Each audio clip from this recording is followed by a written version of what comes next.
আসলে কি নিয়ে যে ভিডিও বানাবো সেইটার কোনো টপিকই আমার কাছে নাই, ঠিক আছে?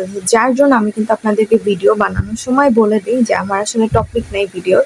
কারণ এখন যদি আমি টপিক খুঁজতে চাই, ভাই আমি এমনি অসুস্থ, আমি যে আপনাদের সামনে কথাটা বলবো আমার সেই পরিমাণ শক্তি নেই, ঠিক আছে, যে আমি কথা বলবো। আমার মাথায় যখন যেটা চলে আসে আমি জাস্ট ২টা ভিডিও মেক করে ২ বার আপলোড করে দেই, ঠিক আছে? আমার রেগুলার ভিডিও বানাইতে হয়।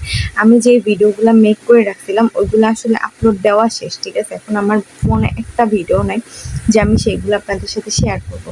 তো যার জন্য আমার মাথায় যেই ভিডিওটাই আসে আমি ওইটা কিন্তু আপলোড করে দিই। আমার কিন্তু যাই হোক না কেন লাইভ কিন্তু আমি সবসময় করি, কিন্তু আপনারা দেখতে পারতেছেন আমি কিন্তু অনেকদিন যাবত লাইভও করতে পারি না। সো এর মাঝখানে আবার কিছু মানুষ আছে, ঠিক আছে, যে জীবনেও তোমার ভালো দেখতে পারবে না। এমন কিছু মানুষ আছে, ঠিক আছে? আমি এমন কিছু মানুষ দেখতে ভিডিও আপলোড করি, আমি প্রতিটা ভিডিওতে বলি যে ভাই আমি এমনি অসুস্থ, ঠিক আছে? আমার আজকেও একটা ইনজেকশন দিয়ে এসছি, এখানে একটা আর হচ্ছে এই হাতে একটা আছে, ঠিক আছে? এগুলো আমি আপনাদের পরে দেখাবো। 4টা দেওয়া হয়েছে, এখনো একটা বাকি আছে। তো এই ইনজেকশনটা দিলে ভাই আমি কার দিকে তাকাই কথা বলতেছি, আমি ক্যামেরা যে কই আমি এটা বুঝতেছি না ভাই, আন্দাজে কথা বলতেছি, ঠিক আছে? যাই হোক না কেন, এখন আমার ভিডিও বানানোটা দরকার কেন সেটা আপনারা জানেন, কারণ একদিন না দিলে অনেক কিছু সমস্যা হয়ে যায়, যার জন্য ভিডিও দেয়, ঠিক আছে? কিন্তু এর মাঝখানে কিছু মানুষের অনেক কথা শুনছি, হ্যাঁ জ্ঞান তো আপনিও দিতে পারেন, এরকম জ্ঞান আমরাও দিতে পারি, তো দে না জ্ঞান, মানা করছে কে তোদের?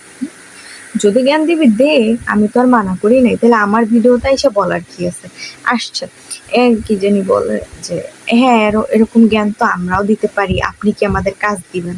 আমি কেন তোমাদের কাজ দিব? আমি কি কাজ নিয়ে বসে আছি নাকি? এটা আমার কাজ আমি করতেছি, তোমাদেরকে আমি কেন কাজ দিব? তোমাদের কাজ করতে মনে চাইলে আমার তরফ থেকে তোমাদের জন্য জাস্ট হচ্ছে কিছু পরামর্শ ছিল, আমি তো এটা তোমাদের বলি নাই হ্যাঁ আসো আমি তোমাদের কাজ দিয়ে দিব। তো কথা না বুঝা যে গায়ের উপরে পড়ে কিছু মানুষ যে ফাও কথাগুলো বলে না, এইগুলা দেখতে মন চায় না। হ্যাঁ আপনি কি জানি বললো যে এরকম জ্ঞান তো আমরাও দিতে পারি, আপনি কি আমাদের কাজ দিবেন নাকি? কেন, আমার কি এমন কোনো কথা না আমি তোমাদের সাথে ঠেকা লাগছে আমার যে আমি তোমাদের কাজ দিতে যাবো সাইদা শুধু মানে খাইয়া দেয় তো কোনো কাজ নাই, এমন কোনো ছেলে মেয়ে আমি দেখছি, ঠিক আছে? নিজের আমার ভিডিও বানানোর টপিক নেই বিদায় আমি হচ্ছে যখন যেটা পারি ওইটা ভিডিও বানাই দিই, আপনাদের মতো তো আর বইসা থাকি নাই, ঠিক আছে? কিছু মানুষ আছে না যারা এইসব কথাগুলো বলে, আপনাদের মধ্যে তো বসে থাকি না যে অসুস্থ এর জন্য আমি শুয়ে থাকবো একটা ভিডিও আপলোড দিব না, এমন না, ঠিক আছে? কষ্ট হইলে যতটুকু পারি ততটুকু দেওয়ার চেষ্টা করি, ঠিক আছে? তো আপনাদের মতো না, নিজের কাজটা নিজে খুঁজে নেবেন। আমি কি আপনার ঠেকা লাগছি নাকি আমি যে আপনাকে কাজ করে দেবো?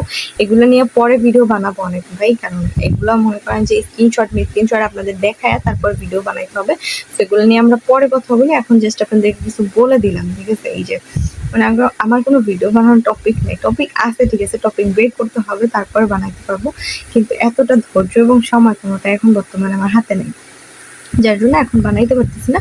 পরে দেখি কি করা যেত। যাই হোক, মানুষের একটা কথা বলি, ঠিক আছে, যে অন্ততপক্ষে ভালো হইতে শিখান, ঠিক আছে? আমি সবাইকে খারাপ বলি না, বাট অন্ততপক্ষে ভালো হইতে শিখান। আপনারা এমন অনেক মানুষ আমি দেখছি যেগুলা হচ্ছে মানুষের দুর্দশা নিয়ে হাসাহাসি বেশি করতে পারেন, কিন্তু কখনো কারো পাশে দাঁড়াইতে পারেন না, যেটা আমি অসুস্থ হয়ে নিজে দেখলাম, ঠিক আছে?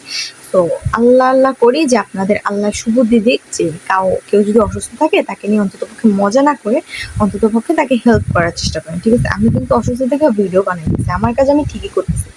তো নিজের কাজটা নিজে করেন, কাউকে নিয়ে মজা করতে শুধু আসবেন না, বুঝতে পারছেন? তো যাই হোক, আশা করি ভালো থাকবেন, সবাই ভালো থাকেন, আর বেশি কথা বলবো না। তো ভিডিওটা এই পর্যন্তই, সবাই ভালো থাকেন, সুস্থ থাকেন, দেখা হবে অন্য কোনো ভিডিওতে। আল্লাহ হাফেজ সবাইকে, আসসালামু আলাইকুম।